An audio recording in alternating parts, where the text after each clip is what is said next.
Mesdames et messieurs, bienvenue. Vous suivez Face à Face, un nouveau numéro. Nous parlerons de l'actualité, mais beaucoup plus sur ce qui va se passer après Covid ou ce qui devrait se passer pendant Covid. On en parle, mesdames, mesdemoiselles et messieurs, avec le docteur Tiani, candidat aux élections passées en tant que président de la République. Aujourd'hui, il est là, l'auteur du plan Marshall, un programme supposé sortir le pays du bourbier dans lequel on est enlisé depuis très longtemps. On en parle avec lui aujourd'hui. Cette émission va finalement connaître une participation, je veux dire, du Lingala, comme vous nous avez demandé. On va essayer de faire ça pour essayer de rencontrer tout le monde. Docteur Tiani, bonjour. Mbote, Sangonini. Sangote, Sango Kitoko. À part l'anglais, Lingala, disons à part anglais, français, Lingala pour le Bagana.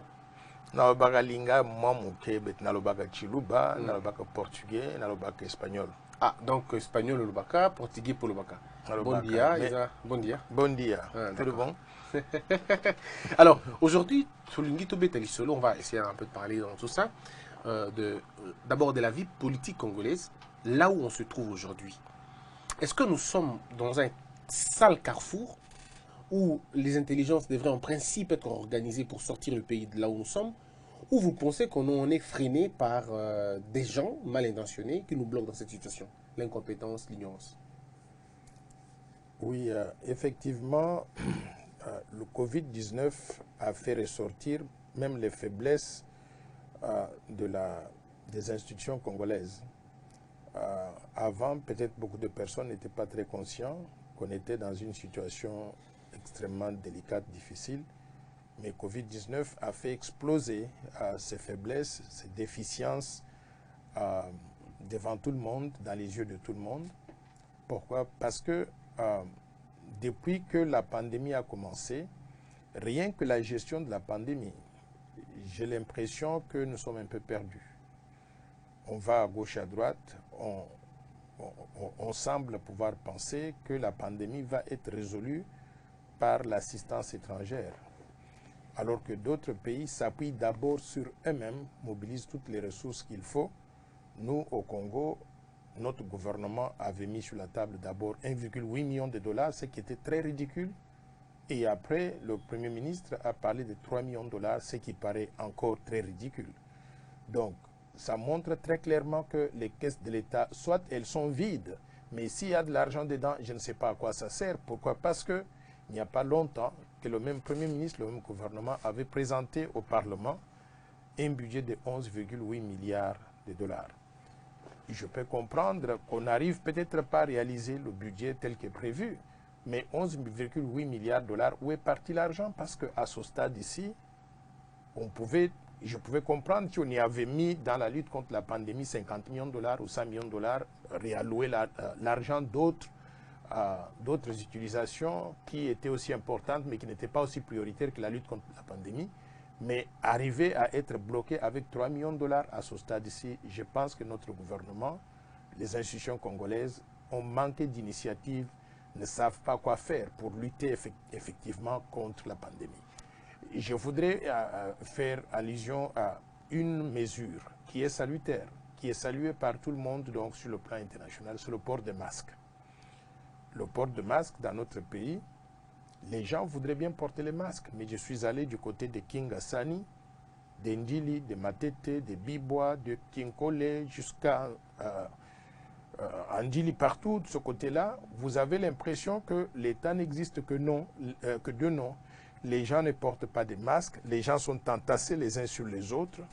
Et s'il y a vraiment cette pandémie, comme on semble pouvoir le dire, j'ai peur que nous sommes assis sur une poudrière et le gouvernement aurait dû au moins faciliter l'acquisition des masques par chacun de nous pour éviter donc cette propagation à grande échelle de la pandémie, mais on ne le fait pas. Alors, je voudrais qu'on recommence un peu au début.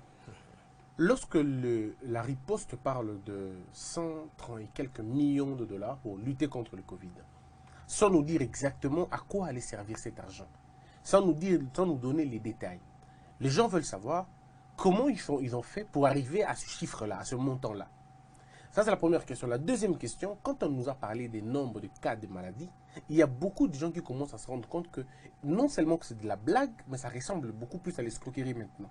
Parce que c'est des morts qui sont revendiqués, Les frères disent que non, on nous a côtoyés, on nous a demandé d'accepter qu'il était mort du Covid, et puis on nous donne 3 000 $. Certaines personnes disent même que il fait des morts sur fond d'accident, mais après on dit que c'est des Covid, et ainsi de suite. Est-ce que finalement tout ceci n'était pas qu'une blague, une grosse blague? J'ai entendu ces allégations. Elles sont très graves si elles sont vraies. Pourquoi? Parce que, d'abord, commençons par le budget. Le budget de 135 millions de dollars, vous savez que le docteur Muyembe était reçu par les députés nationaux. Il était passé au Sénat, à l'Assemblée nationale.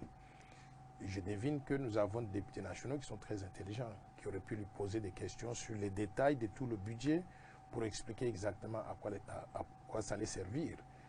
Et s'il n'y a pas eu d'objection donc à ce budget, je pense qu'ils ont pu obtenir donc ces détails-là, mais nous, le public, on souhaiterait aussi donc connaître cela. Mais ce qui est grave, c'est que ce budget de 135 millions de dollars, c'est très peu par rapport à ce que d'autres pays ont mobilisé pour faire la lutte contre la pandémie. Malgré ça, les 135 millions de dollars ne sont pas disponibles. Quand le Premier ministre parle de 3 millions de dollars, ça veut dire qu'ils n'ont pas donné les 135 millions de dollars. Mais on lutte contre la pandémie comment? On attend que tel pays nous amène des masques, tel pays nous amène quelques cartons de chloroquine, ainsi de suite. Ce n'est pas sérieux au niveau de notre pays. Maintenant, en ce qui concerne la comptabilisation ou la comptabilité des cas de maladie, encore une fois de plus, c'est l'équipe de riposte qui peut nous rassurer que les chiffres qu'on nous donne sont corrects. Mais quand nous entendons aujourd'hui qu'il y a des allégations qui disent que certaines personnes sont mortes d'autres choses, mais on paye des familles pour que ces familles-là acceptent qu'on déclare ces cas, des cas de Covid, c'est une escroquerie. Alors, je souhaiterais que notre pays puisse clarifier ce point-là, parce que non seulement sur le plan intérieur, nous allons perdre de crédibilité dans les institutions congolaises et surtout dans les institutions chargées de lutter contre la pandémie. Mais sur le plan international, nous allons devenir des dindons de la farce. Les gens vont se dire, mais ces gens ne connaissent rien. Un, ça va nous bloquer l'assistance à toute, ça va nous bloquer l'accès à toute assistance internationale. Et deux, je crois qu'il y a des répercussions sur le système de gouvernance de la République démocratique du Congo dans tous les secteurs. Ce ne sera pas simplement les mensonges donc, dans le domaine sanitaire, mais également les mensonges qui vont se répertorier dans tous les secteurs donc, de la vie économique et sociale du pays. Alors, le Covid est une opportunité pour plusieurs pays de se relancer. Mais chez nous, en RDC, on a comme l'impression que tout s'est arrêté pour le Covid, mais dont le travail n'est pas toujours apprécié par tout le monde. On aurait aimé si toutes les maladies, je veux dire tous les cas étaient pris au sérieux. Vous avez suivi la sortie du président de la République quand il a fait la tournée des hôpitaux. Les gens lui ont même dit qu'ils ne mangeaient pas à leur faim. Et que d'autres étaient souffrants, ils avaient des problèmes de diabète, mais à qui on forçait à prendre le sucre la nuit, ça veut dire le sucré ou même le thé. C'était totalement suicidaire pour eux. Alors, pourquoi la vie s'est arrêtée, mais là où on a concentré toutes les énergies, il n'y a toujours pas d'évolution? Est-ce que c'est un prétexte pour ne rien faire dans le pays? Vous savez, j'avais suivi ces visites du chef de l'État sur le terrain. Et j'avais salué ça d'ailleurs. J'avais salué le fait que il est super actif, le chef de l'État. Je ne sais pas s'il fait du sport ou pas, mais il a beaucoup d'énergie. En une journée, il a pu aller voir, je crois, 2-3 sauts de moutons en construction. Il est allé voir 3-4 hôpitaux en construction. Enfin, 3-4 hôpitaux où on incarne donc les malades. Et j'avais trouvé que c'était très intéressant qu'il prenne connaissance lui-même de ce qui se passe donc sur le terrain.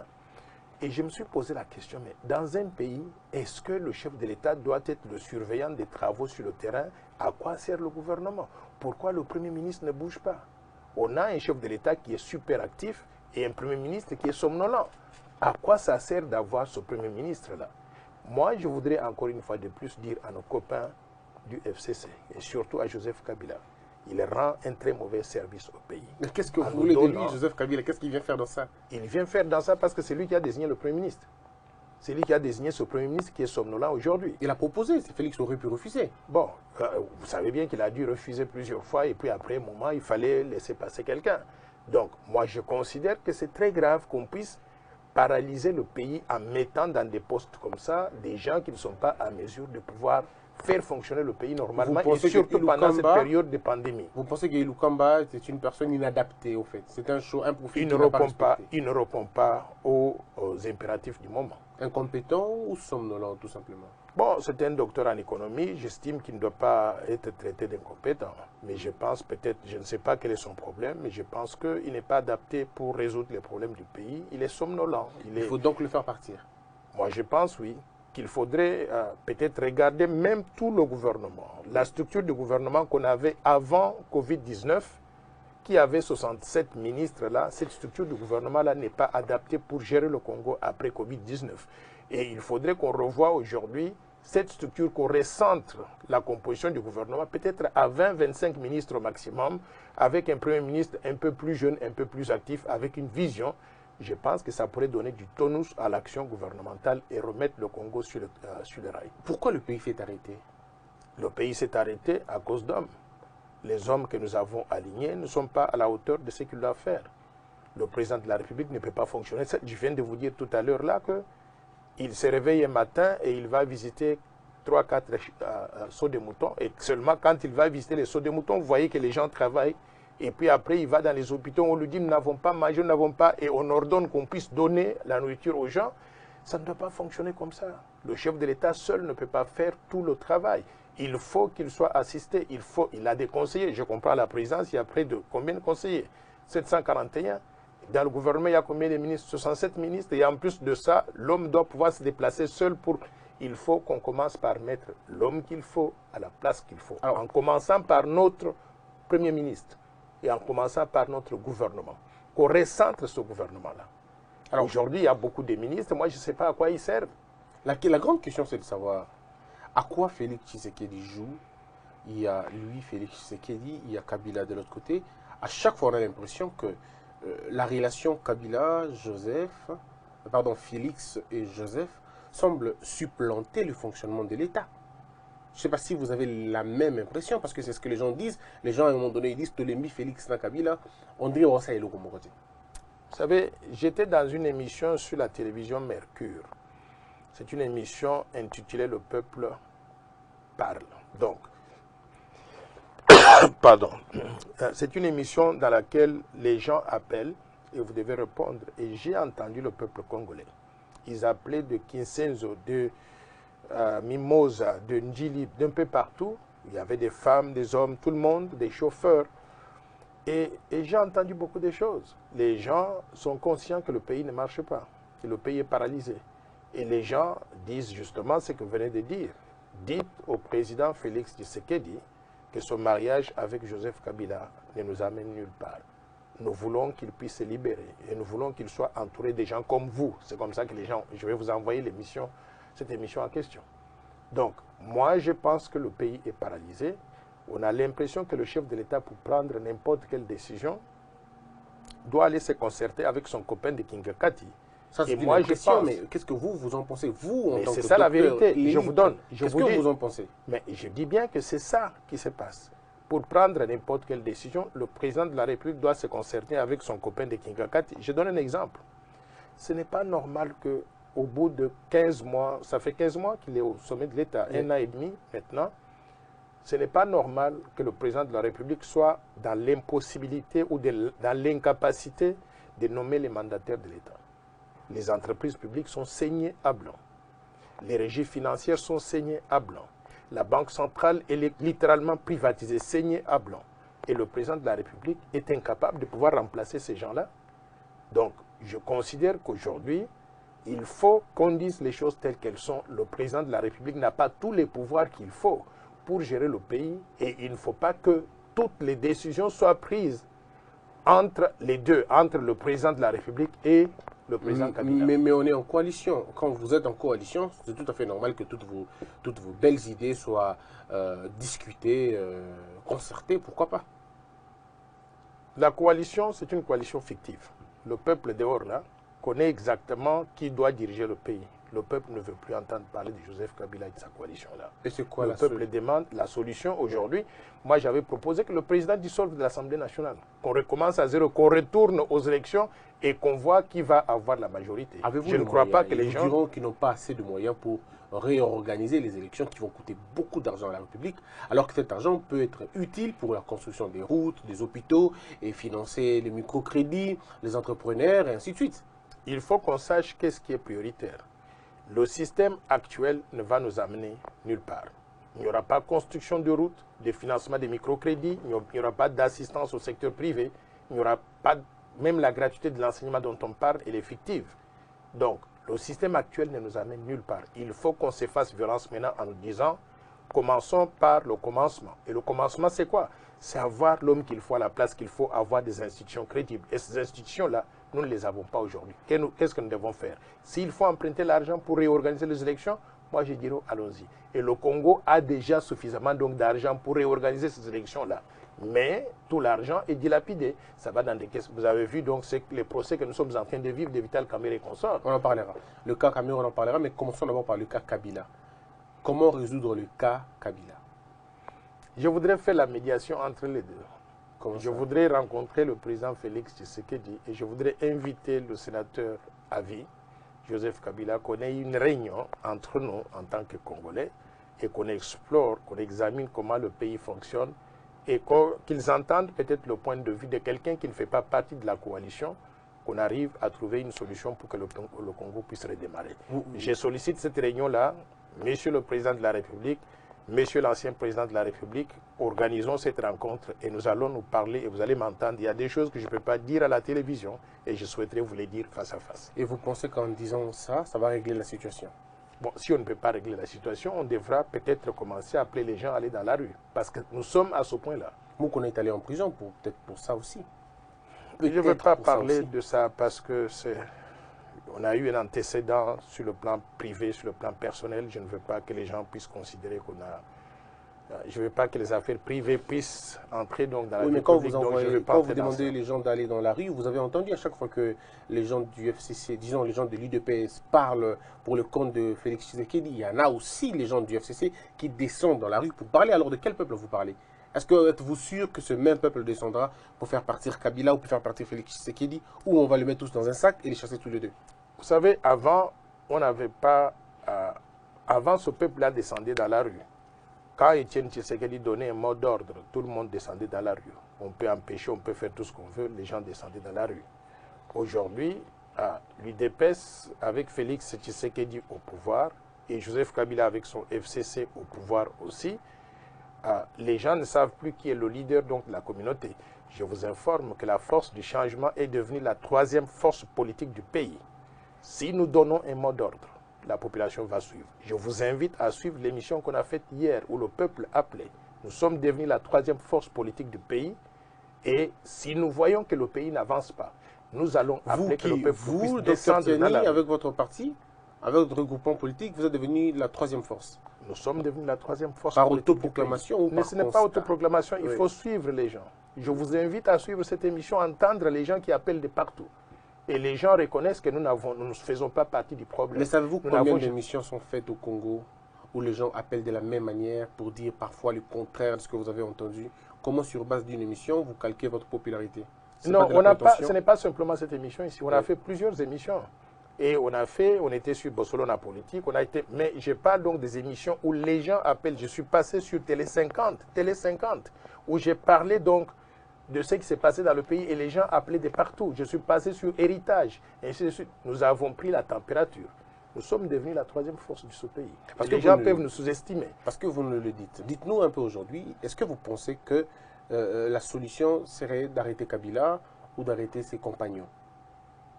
Moi, je pense que la solution, c'est d'avoir l'état des droits en marche, fonctionnel. Ça veut dire... Si l'état des droits, comme les magistrats ont commencé à pouvoir interpeller les choses, si les gens estiment qu'il faut aller jusqu'à ce point-là, il faut les laisser agir. Il faut que la justice congolaise soit libre d'agir. On vous sent aujourd'hui conciliant parce qu'il y a des gens qui disent qu'on ne parle de la magistrature que lorsque ça arrête Kamerhe, mais quand ça arrête Mukuna, on dit que ce n'est pas c'est Kabila qui arrête. Quand c'est Kamerhe, c'est Fachi qui a l'honneur. Quand c'est Ibrahim, c'est Kabila. Quand il est libéré, c'est Fachi. Est-ce que la justice n'est pas prise en otage encore une fois par une autre administration, par un autre Léviathan? Non, je veux dire que la justice congolaise n'a pas encore changé fondamentalement. Nous avons le même système Kabila qui est encore en place. Fachi vient de mettre en place à quelques hauts magistrats. Il a nommé les présidents des juridictions au sommet, mais il faut qu'on descende un peu plus bas. Les magistrats sont les mêmes, avec les mêmes méthodes de fonctionnement. Ils se sentent peut-être un peu plus libres aujourd'hui de prendre certaines initiatives. Mais ça tarde donc à se mettre en place. Donc nous encourageons ces juges à pouvoir aller très loin, de faire fonctionner l'état de droit comme il se doit. Donc le système Fachi n'est pas encore installé dans ce pays. Le système Fachi peine à s'installer parce que le système Kabila est encore là avec le FCC. Comment démanteler ce système Kabila pour permettre au système Fachi, selon vous dire, d'imprimer ses marques et d'assumer ses responsabilités? Je le dis tout à l'heure là qu'il faut que Fachi prenne des choses à main. Pour prendre les choses en main, il doit faire comprendre à ses copains du FCC que c'est dans l'intérêt du pays, dans leur intérêt, qu'ils ne puissent pas interférer dans la gestion du pays. Et s'il faut réorganiser des élections, s'il faut dissoudre l'Assemblée nationale pour casser cette majorité fictive, moi je pense qu'il faudra le faire. Et vous allez assumer les conséquences? Quelles sont les conséquences? C'est le peuple qui se prendra en charge. S'il y a conséquences à assumer, c'est que si on a dissous l'Assemblée nationale, les conséquences doivent être qu'on doit réorganiser des élections. Et si on réorganise des élections, le peuple connaît maintenant qui est dans cette Assemblée nationale, qui est dans le Sénat. Et en ce moment-là, le peuple va sanctionner qui est qui. Si les gens du FCC arrivent à se faire élire encore, tant mieux pour eux. Le peuple est souverain, on devra respecter ça. Mais je vous dis que si on doit retourner aux élections aujourd'hui, il n'est pas évident que le FCC va avoir la majorité comme il prétend. Qui va organiser ces élections quand on sait que la CENI n'a pas été démantelée, quand on sait que la CENI n'a pas été restructurée, la CENI reste telle qu'elle a été fondée par M. Kabila? Ça, c'est une question. Et vous avez totalement raison. J'ai envoyé un tweet la semaine dernière pour dire que nous sommes pratiquement à 3 ans des prochaines élections et on n'a pas encore un nouveau bureau de la CENI. On attend quoi pour pouvoir donc mettre ces gens en place? C'est le même calendrier. Et ce qui est grave, c'est quoi? Non seulement qu'on n'a pas encore un nouveau bureau de la CENI, et on ne parle même pas du financement des prochaines élections. Donc tout se passe comme si l'argent va venir encore de la communauté internationale. On va se réveiller la veille et on va dire qu'on n'a pas d'argent dans la caisse. Donc nous sommes en train de préparer aujourd'hui là le glissement des prochaines élections en 2023. C'est très grave. Alors, il y a, pour terminer le dossier Kabila, il y a la question de cette loi qui énerve plusieurs personnes. Cette loi qui consacrerait à M. Kabila une sorte de flou dans son régime pénal, mais aussi certains avantages. Je vais parler de 670 000 $ par mois, comme une sorte de rente. C'est vrai que la loi n'a pas encore été totalement approuvée, mais tout ça, ça présage quoi? Je voudrais exprimer mon indignation. Quand j'ai pris connaissance donc, de cette loi sur le statut des anciens présidents de la République, je trouve que c'est une escroquerie nationale. Pourquoi? Parce qu'un ancien chef de l'État qui s'est fait payer dans un pays pauvre 670 000 $ par mois des pensions, alors qu'il faut que les gens comprennent, quand on dit 670 000 $ par mois, ça veut dire par an multiplié par 12, il s'est fait payer 8 millions de dollars par an. Juste à titre de comparaison, je vous informe que le président américain a un salaire de 400 000 $ par an, salaire brut. C'est-à-dire quand on enlève donc les taxes et conso, il reste à peu près avec 250 000 $. Et Donald Trump a estimé qu'il avait suffisamment d'argent, qu'il a même laissé dans le trésor public tout cet argent en disant je me fais payer simplement un seul dollar par an. Chez nous, Kabila s'est fait payer 8 millions de dollars par an. Dans 10 ans, il va coûter 80 millions de $. Moi, je trouve que c'est très grave. Et je vais vous dire pourquoi cette loi, on doit pouvoir la refaire. Il faut éviter ce que j'appelle le conflit d'intérêts. La loi a été passée par un parlement et promulguée par Joseph Kabila lui-même, c'est donnant ces avantages-là. Moi, je pense que c'est trop facile. Si vous donnez à quelqu'un l'occasion de pouvoir promulguer une loi qui lui donne autant d'avantages, il ferme les yeux, il signe comme on avait donc des flatteurs au niveau de l'Assemblée nationale, ils lui ont donné tout ce qu'il voulait. Mais c'est des députés qui sont aujourd'hui dans la députés qui ont signé ça aussi, d'abord qui ont conçu ça, qui ont proposé et qui... Ça marchait. D'abord, cette loi s'appelle une loi, ça porte le nom de quelqu'un. C'est Modeste Mutinga. Exactement, vous l'avez cité. Mon frère Modeste Mutinga. Et je pense qu'il faut qu'on revienne sur cette loi-là. Et moi, je souhaiterais d'ailleurs demander qu'il y ait non seulement révision de la loi, mais qu'on puisse examiner la constitutionnalité de la loi, la légalité de la loi. Et c'est le travail que notre Cour constitutionnelle peut faire. Parce que s'il faut retourner à la Cour constitutionnelle et qu'on nous dise que la loi a été votée pendant que Joseph Kabila était président de la République, ça lui donne des avantages exorbitants et c'est lui qui l'a promulgué, il y a conflit d'intérêts.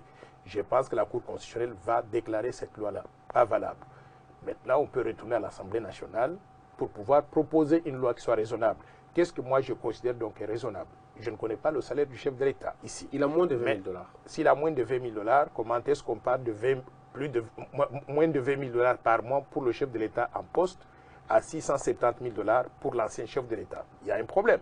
Donc, on peut déjà considérer que l'ex-chef de l'État ou l'ancien chef de l'État doit toucher un pourcentage de son salaire pendant qu'il était en poste. Je comprendrais qu'on puisse lui donner par mois 10 000 $, 15 000 $ maximum par mois. Ça lui ferait 10 000 $ multiplié par 12, il a 120 000 $.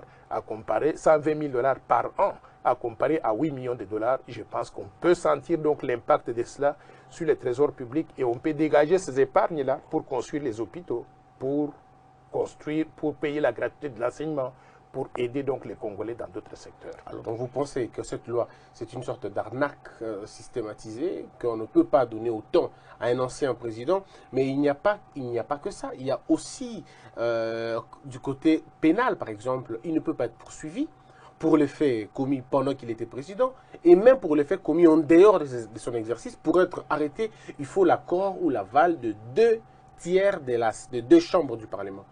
Comme je le disais tout à l'heure, la loi a été taillée sur mesure par un Parlement acquis à la cause d'un individu qui lui a donné tous les avantages et toutes les immunités et l'individu en question a promulgué sa propre loi.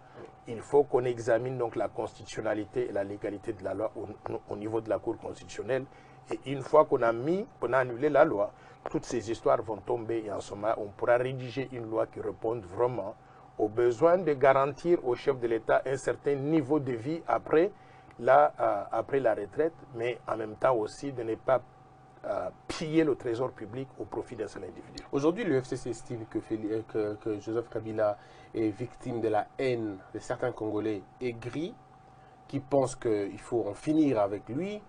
Mais non, il faut qu'on le fasse tomber. Il y a des gens qui reprochent même à M. Kabila de ne pas être un Congolais, de ne pas être le fils de Laurent Désiré Kabila.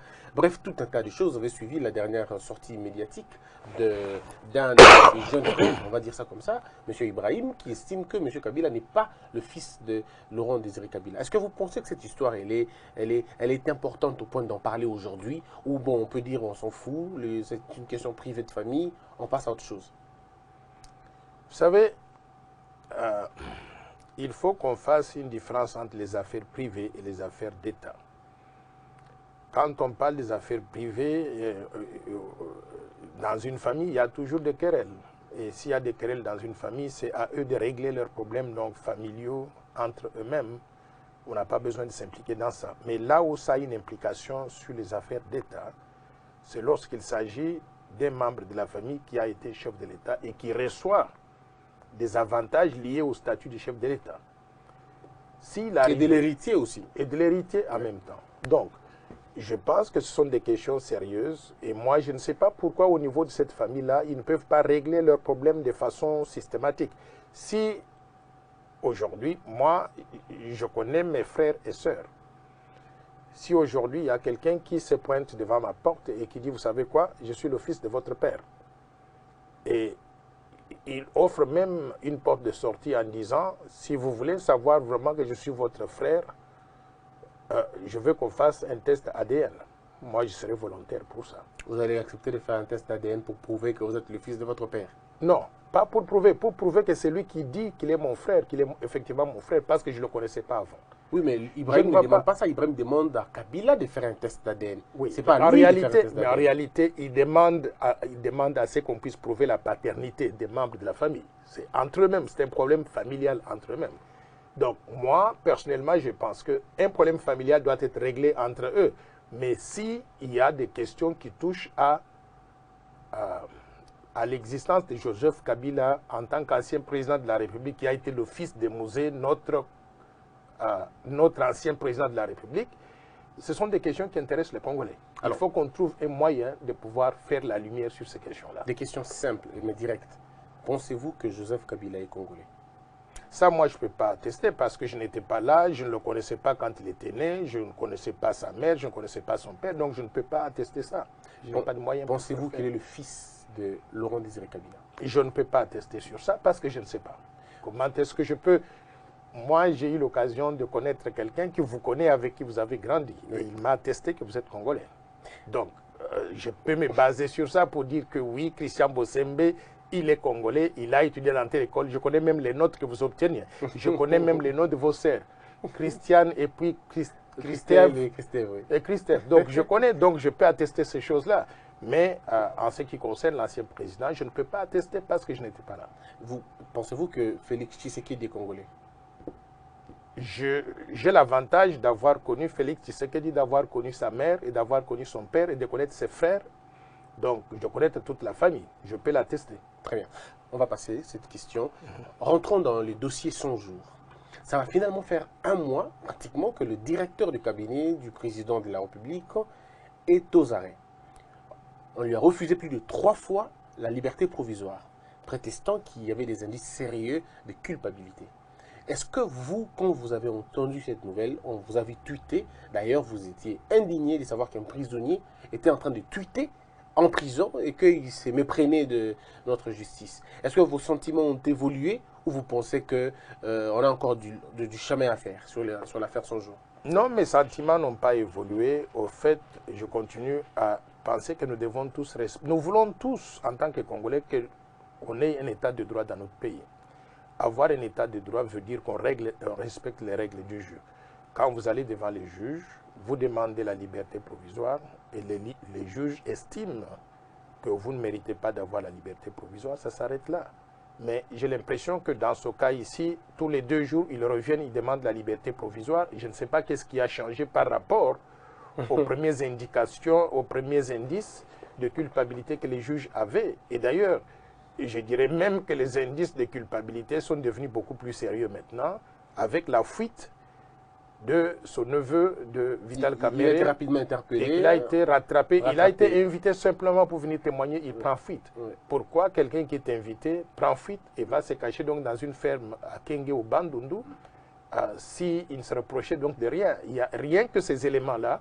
Moi, je ne suis pas juge. Je pense que si on lui avait refusé la liberté provisoire, on ne va pas la lui accorder avant la fin de ce procès. Une question simple. Comment un directeur de cabinet peut-il se retrouver dans des sales draps? L'intégrité, c'est quelque chose de très personnel. Beaucoup de gens ont dit comment est-ce qu'un directeur de cabinet peut engager tels actes sans l'aval de son chef. Moi, j'ai eu le privilège de gérer de grosses équipes avec plusieurs personnes. Et chaque fois qu'on a des relations de patron à l'employé, on définit ce qu'on appelle les termes de référence du travail. Si mon employé, je lui donne des termes de référence, je lui dis, votre travail en tant que directeur de cabinet, c'est de gérer le personnel, c'est de vous occuper de la supervision de tous les travaux que la présidence initie, c'est de faire rapport régulièrement au président de la République sur l'avancement de ceci, de cela. Ça, c'est la description du travail d'un directeur de cabinet tel que ça a été conclu avec le président de la République. Maintenant, le président de la République ne dit pas dans les thèmes de référence. Quand vous allez gérer les ressources de la présidence ou les ressources allouées au programme de 100 jours, détourner des portions. Le président de la République ne peut pas dire ça dans les thèmes de référence. Maintenant, si l'individu est malhonnête et qu'il va détourner les ressources, on ne peut pas donc dire que c'est le président de la République qui l'a envoyé. Et si on attrape quelqu'un avec les mains dans les caisses et qu'on a des indications, parce que l'opération a été déclenchée pas par le président de la République, mais par la justice, et qu'on a des indices de culpabilité et qu'on le met devant la barre. Maintenant, les gens commencent à dire donc il y a acharnement. Acharnement de la part de qui? On lui reproche des faits spécifiques. Je donne un exemple. Si aujourd'hui quelqu'un se lève et dit Docteur Noël Tchani, moi j'invite à détourner $1 milliard en République démocratique du Congo, est-ce que c'est crédible? Les gens vont demander où est-ce qu'il a pu avoir accès au fonds C'était pourquoi, comment est-ce qu'il a pu, est-ce qu'il a déposé ça dans des comptes? Il y a des indices qu'il faut, des choses qu'il faut analyser. Et si les juges ont fait ce travail préliminaire, j'ai entendu qu'il y avait 40 000 pièces à la disposition des juges. Et s'ils ont déterminé qu'il y a des indices de culpabilité, telle personne a acheté autant de maisons ici, a transféré autant d'argent à l'extérieur, a mis autant d'argent dans les comptes donc de sa belle-fille, ainsi de suite, moi je pense qu'il n'y a pas acharnement. Il faut laisser maintenant le travail de justice se faire correctement. Et à la fin, s'il est blanchi, nous allons tous applaudir. S'il est condamné, il faut que la rigueur de la loi s'applique. Je voudrais le dire en lingala. Bato balobi boy. Balobi que Félix Tshisekedi yé mutu azalaki kopesa kamere makasi ya koyiba mbongo. Donc ceux qui moyibi mbongo salimi pa kamere, c'est que Félix Tshisekedi pesa na kati ya makambo wana. Mais tant que yo qui explication là yo, expliquer biso comment ça fonctionne généralement dans la grande structure wana. Pour avoir travaillé dans les pays éminents, le Sénégal, les pays éminents d'Afrique centrale, pour avoir dirigé des grosses équipes, il y a dans l'Ingala, relation ligne qui cause entre directeur de cabinet, na président, na Katia Makambouana. Christian oyebi ke linga nanga bien. So biloko eza biloko technique. C'est extrêmement difficile pour nanga ina expliquer. Lingala na français ici. OK. Soki toza la président de la République et directeur de cabinet naïe, relation qui lie bateau, les deux personnalités, et ça, en termes de référence, il y a travail. Il faut que le président de la République dise, en termes de référence, il y a directeur de cabinet, que Moussala Nayo est allé au gérer personnel, va conseiller la présidence de la République, au surveiller programme, projet Nyonso, initié par la présidence de la République, aux a surveillé un projet Wana, au désigner qui va travailler dans ces programmes, ainsi de suite. Là. Mais le président de la République a koki kolobate, na thème de référence, Moussala Nayo, il faut qu'il y ait Bambongo, ce que Yibimbongo, au Bombango na Grèce, au Bombango na Liban, ainsi de suite. Le président de la République a koloba Makambo Boye, na thème de référence.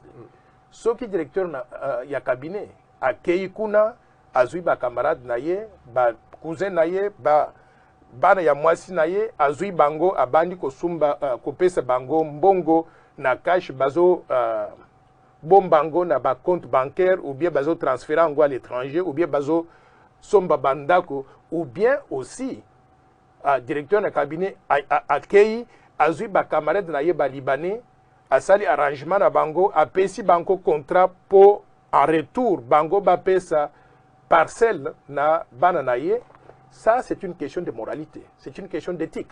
À violer loi et la République en tant que personne, Aza responsable devant la loi en tant que personne. Ce n'est pas une question d'acharnement, ce qui justice et bandi ko tournaye n'engenin au géraki présidence ou bien au géraki programme il y a 100 jours la présidente de la République. Donc moi je veux qu'on puisse faire la différence entre les thèmes de référence donnés au directeur de cabinet et le comportement malhonnête qu'un directeur de cabinet pourrait faire pour pouvoir s'accaparer donc des ressources publiques. Donc c'est un faux fouillant que de citer le nom du président de la République alors que les termes de référence ne peuvent pas dire exactement comme vous dites que aller détourner, aller confier les marchés à vos cousins, à vos neveux, à vos nièces. Moi, je pense que c'est un faux fuyant. Moi, je pense que ce que le directeur de cabinet devrait faire, c'est se concentrer sur sa défense. Parce que les choses vont être claires. On va demander au directeur de cabinet, le programme avait autant de millions. Comment est-ce que ça a été réparti entre les différents projets? Et comment est-ce qu'on a décaissé? Je donne un exemple. Le projet de maison préfabriquée, j'ai entendu qu'il y avait quelque chose de 57 millions de dollars pour un projet. 57 millions de dollars, vous négociez cela avec... Est-ce que vous avez négocié avec ce Libanais? Le directeur de cabinet a déjà dit, lui, il n'a jamais entendu parler de ce Libanais. Ils ne se sont jamais rencontrés, ils ne se sont jamais vus. On a posé la question au Libanais, vous voyez comment il évitait les questions, il prétend ne pas parler le français. Maintenant, nous avons vu sur les réseaux sociaux une photo sur laquelle il y a Massaro, le neveu de Kamere, qui sortait du palais de la Nation avec M. Jamal le Libanais, avec d'autres Libanais. Ils marchaient là, ils ont posté ça sur les réseaux sociaux. Ce sera intéressant maintenant que le juge demande à Massaro, ce monsieur, vous l'avez amené au palais de la Nation pour rencontrer qui? Et vous avez rencontré qui? Et au palais de la Nation, ils ont des caméras. quand vous arrivez à la salle, à la réception, pour aller voir quelqu'un, vous écrivez, vous remplissez donc la fiche de demande pour qu'on vous autorise à entrer. Vous devez dire qui est-ce que vous allez voir. Moi, je pense que ces pièces-là doivent être disponibles au niveau du tribunal. Ces caméras, ce n'est pas pour rien qu'on a ces caméras. Il doit y avoir des vidéos qui montrent qu'il est entré, il est allé dans tel bureau, il a vu telle personne. Et si il s'avère que Massaro dit qu'il avait amené le Libanais chez Kamere, et Kamere a dit qu'il n'a jamais vu Massaro, moi je pense que le procès, si moi j'étais le juge, le procès s'arrête là-bas dans les 15 minutes qui vont suivre. Pourquoi? Parce qu'ils ont perdu crédibilité, ils ont menti et tout le reste qu'ils peuvent dire. On appelle le parjure. Ils ont donc voilà. Fait le parjure. S'ils ont menti sur ça, un élément important, il y a une raison pour laquelle ils ont menti, c'est parce qu'ils savent qu'ils ont fait ça, ça, ça. Et si d'ailleurs Massaro dit qu'il est allé rencontrer le président de la République? Ben, on voudrait l'entendre. S'il dit qu'il est allé rencontrer le président de la République, il devrait y avoir aussi des preuves. Les fiches en question, les vidéos en question. Il ne peut pas donc dire juste comme ça, inventer. S'il avait amené ces gens pour rencontrer le président de la République, nous on veut le savoir. Donc, je ne dis pas ici que je suis là pour défendre le président de la République aveuglement. Si le président était impliqué, nous voulons le savoir. Alors, pourquoi le président n'a pas démis M. Kamere de ses fonctions au premier soupçon ou à la première invitation? Ça, c'est une bonne question. Moi, j'avais envoyé des tweets pour dire que non seulement M. Kamere qui a dit pendant ce procès, il a dit qu'il était un homme d'État. Si vous êtes un homme d'État et que vous êtes mis dans des sales draps comme ça, la première des choses à faire pour sauver l'honneur de la présidence de la République, du président de la République, mais également l'honneur du pays, la première chose à faire, c'est de démissionner. En disant, je démissionne, je dois parcourir ce processus de justice. Si je gagne, je reviendrai. Et parce qu'il n'a pas démissionné, je pense aussi que le chef de l'État devait le révoquer immédiatement. Il devait montrer qu'il est furieux, qu'il est fâché avec ça, avec ce comportement-là. Donc, il devait le révoquer. J'étais surpris aussi donc d'entendre qu'à la place de le révoquer, on a désigné un intérimaire. Et que Vital Kamere continue à être directeur de cabinet. Qu'est-ce que cela implique? Ce que ça implique, c'est qu'en tant que directeur de cabinet empêché, il continue à avoir son salaire en tant que directeur de cabinet, malgré les allégations qu'il aurait détourné beaucoup de fonds. Il conserve donc tous les avantages. Et moi, je pense que ce n'est pas correct pour le peuple congolais qu'on soit dans cette situation-là. Et que fait le président en ce moment? Qu'est-ce qu'il devrait faire maintenant? Révoquer Kamere? Moi, je pense que si j'étais le président de la République, prenons the best scénario, donc le meilleur scénario. À supposer que Kamere soit blanchi, vous pensez qu'il aura encore la crédibilité pour le directeur du cabinet? Il n'aura plus de crédibilité. S'il entre au palais de la nation et il appelle tous les personnels du palais de la nation en leur disant « je suis votre directeur de cabinet », les gens vont se moquer de lui. Donc, moi, je pense que quelle que soit l'issue de ce procès, Kamere ne peut plus être directeur du cabinet du président de la République. Quelle que soit l'issue, qu'il gagne ou qu'il ne gagne pas. Donc, ce que le président de la République devrait faire, c'est le remplacer immédiatement. Désigner un nouveau directeur de cabinet. On peut trouver une formule pour communiquer. Vous? S'il me demande, je le ferai volontiers. Je l'aiderai certainement. Et vous serez quel type de directeur de cabinet? Pardon? Vous serez quel type de directeur de cabinet? J'amènerai peut-être au président de la République une autre façon de gérer la présidence et de gérer le pays que ce que nous voyons aujourd'hui. Quelqu'un qui va d'abord avoir un nombre de conseillers bien spécifiques avec des tâches bien précises, mais chaque conseiller devra répondre de ses actes et en même temps aussi, je ne pourrais pas me limiter simplement à aider le président de la République. Je pourrais amener le président de la République à amorcer le processus de réformes institutionnelles et structurelles importantes dont le pays a besoin. L'impulsion doit venir de là. Je vois aujourd'hui la relation qu'il y a entre le Premier ministre, entre le gouvernement et la présidence de la République. Je crois que je pourrais conseiller au président de la République d'être un peu plus impliqué et de chercher à réduire la taille du gouvernement. Je l'amènerai certainement à redéfinir les relations avec Joseph Kabila et avec le FCC de façon constructive. C'est-à-dire, de façon constructive, c'est-à-dire faire comprendre à tous ces partenaires du FCC du CACH que le pays est bloqué, ça ne marche pas. Si nous voulons que les choses aillent de l'avant et qu'on protège donc tout le monde, voici la voie donc à suivre. Et ce que nous sommes en train de faire aujourd'hui ne nous amène nulle part. Donc je peux amener donc une nouvelle vision de la façon dont la présidence de la République doit fonctionner. Supposons qu'on dise que vous êtes Moulouba, vous êtes Kassaïen, et qu'on ne peut pas voir à la tête du pays le président et quelqu'un qui soit directeur de cabinet de sa même province. Ça peut déranger déjà sur ces points-là. Moi, je pense que c'est un faux débat. Pourquoi? Parce que j'ai toujours prôné mettre l'homme qu'il faut à la place qu'il faut. Peu importe sa tribu. Peu importe sa tribu. S'il faut aujourd'hui avoir un président de la République, un premier ministre qui soit kassaïen et qui soit compétent, à supposer qu'on ait la seule personne qualifiée pour être premier ministre, qui soit kassaïen, il faut le faire. Parce que quand il va faire marcher le pays, devinez quoi? L'impact va se faire sentir sur le panier de la ménagère de tout le peuple, de tout le monde. Donc, ces histoires de tribus, je voudrais d'ailleurs demander à notre Parlement de faire œuvre utile. Pourquoi ne pas faire passer une loi au niveau du Parlement supprimant les tribus et que tous les Congolais deviennent simplement des Congolais? Vous savez, aux États-Unis, oui, justement, la question on a beaucoup de gens. Vous avez été aux États-Unis, comment ça se passe là-bas? Eux aussi, ils ont des tribus, eux aussi, ils ont des ethnies, eux aussi, ils ont Les États-Unis, on appelle ça un melting pot. Melting pot, c'est-à-dire, c'est un pot où il y a tout le monde. Vous trouverez des Noirs, des Blancs, des Jaunes. Vous trouverez des gens qui viennent d'Europe de l'Est, qui viennent d'Afrique, qui viennent des Caraïbes, qui viennent d'un peu partout. Mais à la minute qu'ils sont américains, on peut les déployer partout. On avait vu d'ailleurs sous le régime de George Bush, il avait désigné quelqu'un pour chercher qui va être vice-président. Il avait désigné Dick Cheney, qui était le chairman donc, de la task force qui cherchait, qui interviewait les candidats. Après avoir interviewé tout le monde, on avait déterminé qu'il n'y a que lui, Dick Cheney, qui était qualifié pour faire ce travail-là. Et il a été l'un des meilleurs vice-présidents de la République aux États-Unis. Moi, ici, je considère que si Félix Tshisekedi doit nommer quelqu'un Premier ministre ou directeur de cabinet, je conseille au président de considérer tout le monde, de considérer ceux qui sont originaires donc, de l'Est, de l'Ouest, du Sud, du Centre, tout le monde. Il ne faut pas aller au départ avec une discrimination contre une portion en disant pour Premier ministre, interviewer tout le monde sauf les Kassaïens. C'est une discrimination. Il faut combattre ça. Mais si on trouve qu'il y a un Kassaïen qui est qualifié pour être Premier ministre ou directeur de cabinet et qu'il est vraiment bon pour faire le travail, il faut le faire, parce que c'est le pays qui va en bénéficier. Moi, je suis d'accord avec vous sur ce point. Je vois la même chose aussi. Je pense qu'il faut supprimer, disons, moi, je dirais peut-être pas supprimer, mais je dirais par contre qu'il faut peut-être pas considérer le fait que les tribus sont importantes. Mais si on peut aller dans un autre élément beaucoup plus important, vous êtes candidat président de la République. Est-ce que vous avez renoncé à vos ambitions présidentielles? Parce qu'on ne peut pas quand même nommer un directeur de cabinet qui pense vous remplacer au fauteuil.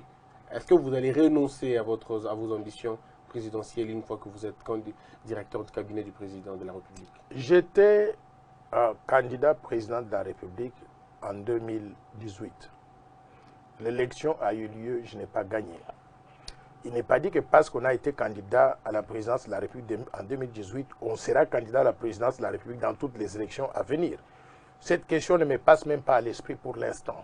Donc, et si simplement j'étais directeur de cabinet d'un chef d'État ou Premier ministre d'un chef d'État, ce serait malsain d'utiliser ce poste-là pour faire concurrence au président qui vous a désigné.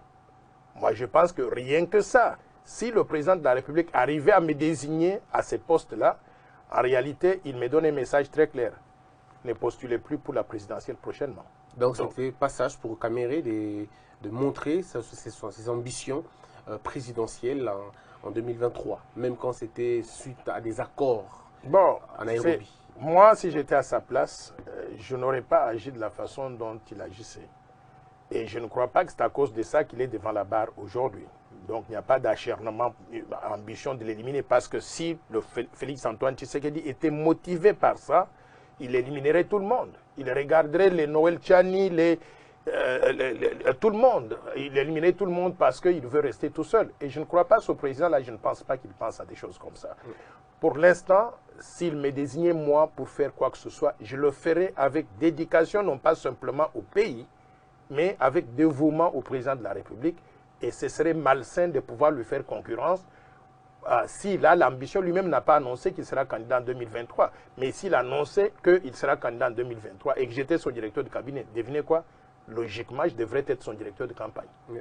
Donc, il n'y a pas de raison de pouvoir craindre cela. Alors, qu'est-ce qui va se passer avec Vital Kamerhe à la suite des choses? Est-ce que c'est une fin effroyable pour lui en tant que politique? Parce que s'il est condamné dans les affaires de détournement, il risque de perdre toute sa carrière politique, parce qu'il ne sera plus jamais agent de l'État, agent public, et il va perdre au moins 5 ou 10 ans de son... il ne pourra pas être président de la République, même pas ministre, même pas député national, bref, il ne pourra plus rien faire dans un circuit électoral. Vous savez, nous réclamons tous une chose et nous faisons souvent le contraire.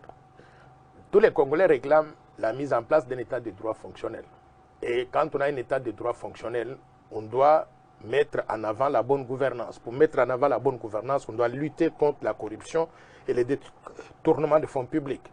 Et moi, j'ai toujours dit que si on lutte contre les détournements de fonds publics et que quelqu'un met ses mains dans les caisses de l'État, quelle que soit la personne, la justice l'attrape, on juge cette personne, on la condamne, on la met en prison, je ne sais pas si c'est pour 20 ans ou 30 ans, il faut assumer les conséquences. Et rien que ça, la loi dit que vous ne pouvez plus être candidat à quoi que ce soit dans des postes électifs. Il faut respecter ça. Et je souhaiterais d'ailleurs que ça puisse arriver, pas nécessairement pour Kamere, mais pour n'importe quel autre politicien, pour que les gens voient que dans la pratique, c'est ça les conséquences donc qu'on doit vivre quand on se met donc à faire ce genre de comportement-là. Et je souhaiterais que ça ne se limite pas simplement à Vital Kamere. Je souhaiterais qu'on puisse fouiner dans le passé. Il y a beaucoup de mauvais citoyens dans ce pays qui se sont fait des fortunes énormes en volant le trésor public. À quand et leurs quand arrestations? ils viennent... Pardon? À quand leurs arrestations, les interpellations? Moi, j'ai pris... Il y a des gens qui s'étonnent que Kamere soit en prison, mais que ceux qui ont détourné Agécamine sont encore libres. Ceux qui ont été dans les affaires du patrimonial du pays, dans les patrimoines immobiliers du pays, dans la confiscation du pouvoir, dans les crimes économiques et crimes de guerre, continuent à courir les rues. Je veux que l'état de droit s'applique à tout le monde, que ça ne se limite pas à Vital Kamere. Je veux qu'on puisse fouiner dans le passé. J'ai entendu quelqu'un qui dit, j'ai lu dans Jeune Afrique que l'ancien président aurait dit au président actuel qu'il faut faire attention, qu'il ne faut pas ouvrir la boîte de Pandore. La boîte de Pandore, il faut l'ouvrir. Il n'y a pas de secret qu'il faut garder quand on veut que le pays puisse marcher normalement. S'il y a des gens qui se sont mal comportés vis-à-vis des fonds publics dans le passé et que nous avons l'état de droit, il faut les amener devant la barre. Il faut les juger, il faut les condamner, il faut qu'ils subissent. On ne doit pas simplement condamner un seul individu et donc dire que nous avons gagné la bataille contre les détournements des fonds publics. Donc il faut que Kamere subisse ce sort-là s'il l'a fait et il faut que cela s'applique à tous ceux qui ont le même comportement actuellement, mais également à tous ceux qui ont eu le même comportement dans le passé, en particulier donc ce monsieur que vous mentionnez, donc la Gécamine, mais il n'y a pas que lui, il y a plusieurs qui ont géré des provinces, qui ont géré donc des primatures, des grands projets de développement, des projets de développement. Tout le monde doit pouvoir passer. Tout le monde doit pouvoir passer par l'état de droit, passer par cet exercice donc judiciaire. On a terminé cette émission, mais avant de la boucler totalement, à quoi va ressembler la RDC après le Covid, selon le docteur Tiani? Ou à quoi devrait ressembler la RDC? Et je crois que Covid-19 nous a montré que nous sommes très mal préparés en tant que pays pour faire quoi que ce soit et pour être un pays viable dans tous les domaines. Je voudrais juste donner ici l'exemple du domaine sanitaire. Dans le passé, quand un officiel congolais tombe malade, il prend l'avion, il va en Afrique du Sud, en Belgique, en France, aux États-Unis, partout pour se faire soigner. Aujourd'hui, je crois que tous les Congolais sont conscients que quand on ferme les frontières, vous devez rester chez vous. Et vous devez aller dans les hôpitaux que nous autres, les babolas, les hôpitaux que nous fréquentons. Donc, si nous voulons demain nous faire soigner, quel que soit le niveau que vous avez, président de la République, ministre, premier ministre, aux fonctionnaires donc du pays, quel que soit le niveau que nous avons, nous devons avoir des hôpitaux de qualité. J'avais visité l'hôpital général de référence au mois de décembre et j'avais vu à quoi ressemblait cet hôpital-là. C'est moi qui avais attiré l'attention, qui avait des enfants et des femmes prises en otage. Pourquoi? Parce qu'ils ont accouché et ils n'ont pas d'argent pour sortir. On les a pris en otage jusqu'à ce qu'aujourd'hui le gouvernement vienne payer pour les laisser. J'ai vu cet hôpital de cinquantenaire qui semble être devenu aujourd'hui le meilleur hôpital du pays. Mais j'étais choqué quand le président de la République est parti là-bas. Le chef de l'État, il est en face du directeur général de l'hôpital qui lui parle en anglais et on doit trouver un traducteur pour traduire ce que le directeur général dit pour que le président de la République comprenne. Mais où est partie la fierté congolaise?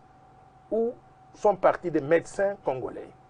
Nous devons maintenant, rien que dans ce secteur-là, non seulement avoir l'ambition de réhabiliter tous les hôpitaux, comme à Mayemo, l'hôpital général de référence, ou l'hôpital général de référence en Ganajika, à Lissala, un peu partout, de réhabiliter ces hôpitaux pour les mettre au niveau des standards internationaux, mais de construire des nouveaux hôpitaux à nombre suffisant pour qu'on ait pour chaque 1 million d'habitants un hôpital de qualité, comme j'ai vu cela donc en Indonésie. Mais important aussi, nous devons former les médecins et les infirmières en nombre suffisant pour qu'ils puissent assurer ce travail-là, mais leur donner aussi une rémunération suffisante pour les retenir et les motiver à faire le travail. Si nous avons cette ambition dans ce secteur-là, Covid-19 nous donne l'occasion aujourd'hui de commencer à zéro et d'avoir une vision de développement qui couvre ce secteur, tout comme on aura une vision de développement qui couvre le secteur de l'éducation, des infrastructures, ainsi de suite. Je voudrais qu'on ne puisse pas fonctionner comme la RDC a fonctionné jusqu'à présent. Je souhaiterais que nous puissions avoir une véritable vision de développement. J'avais commencé à parler de ça avant Covid-19. Je vous informe que mon idée d'avoir le plan Marshall de Noël Tchani pour la reconstruction et le développement de la RDC pour sortir le Congo du sous-développement, en faire un pays émergent en 15 ans, cette idée est plus valable encore maintenant qu'avant.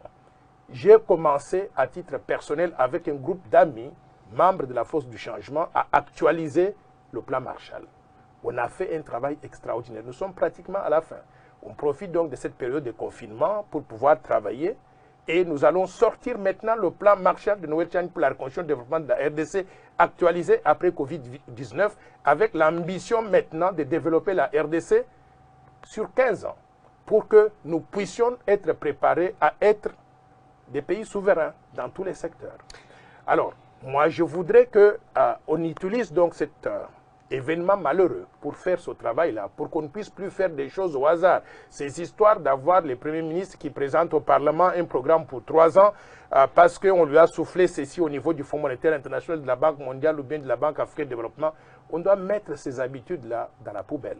Qu'on ait notre vision de développement conçue par le Congolais, maîtrisée par les Congolais, avec l'ambition de faire de ce Congo-là un véritable pays viable dans l'avenir. C'est ça que je peux conseiller. On a terminé le 17 mai, ça vous rappelle quoi? Un rendez-vous manqué? Le 17 mai, ça me rappelle la chute du maréchal Mobutu et l'arrivée au pouvoir donc de Laurent Désiré Kabila. Je voudrais vous informer que je l'ai connu en personne.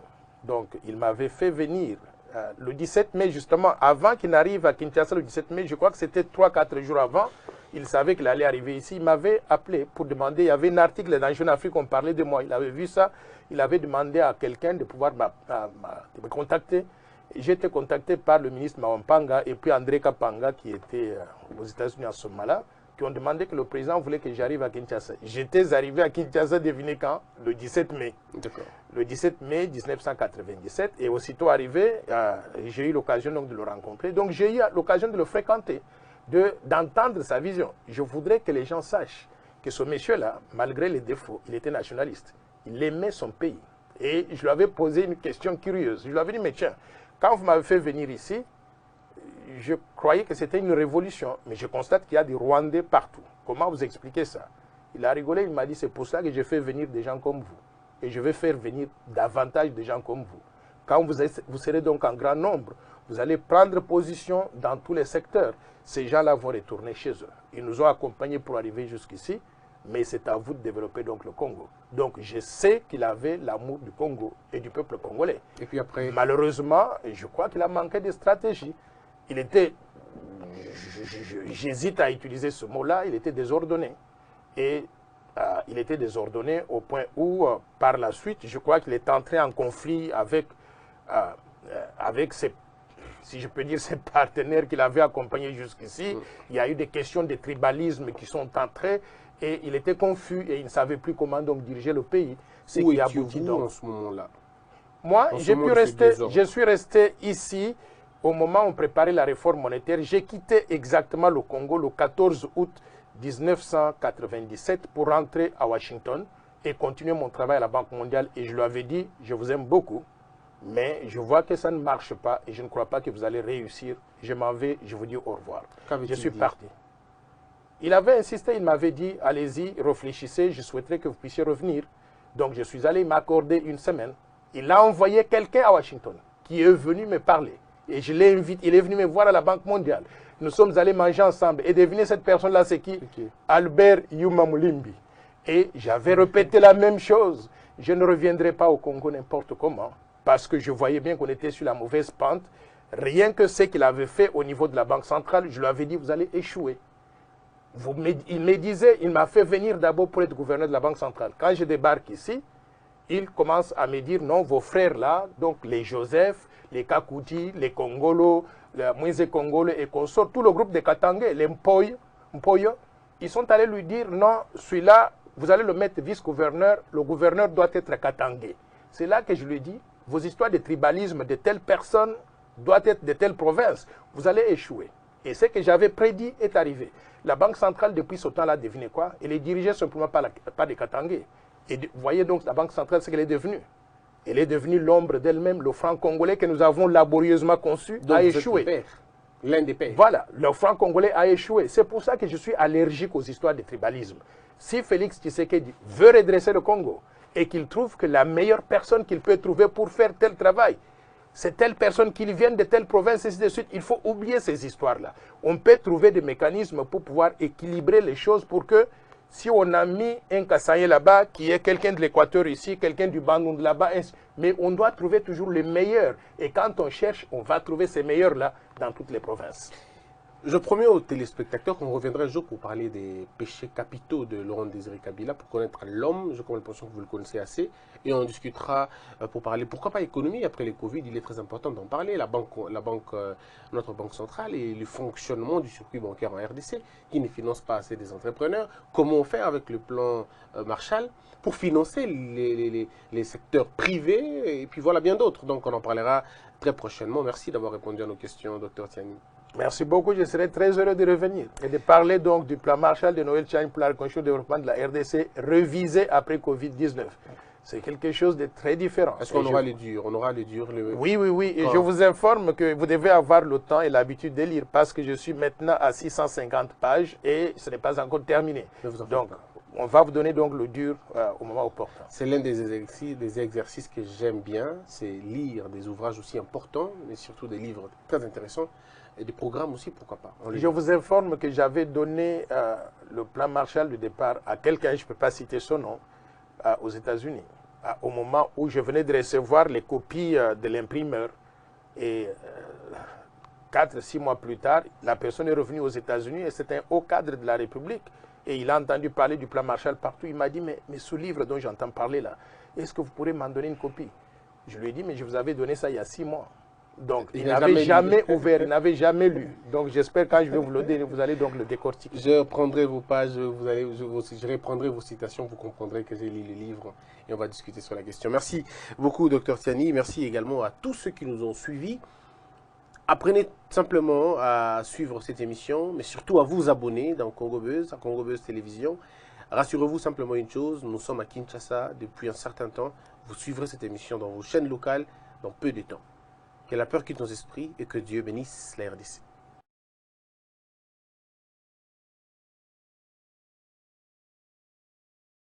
Debout Congolais, unis par le sang, unis dans l'effort pour l'indépendance.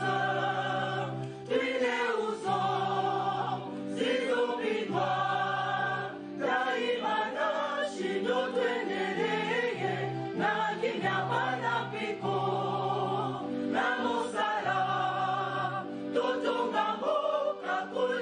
Kido